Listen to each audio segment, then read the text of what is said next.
Aniya na ang mga dagkong balita karong adlawa sa One Mindanao.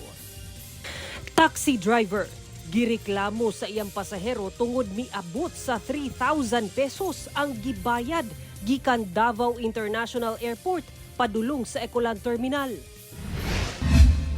Pipila ka lugar sa Glan Sarangani gibaha gumikan sa kusog nga ulan.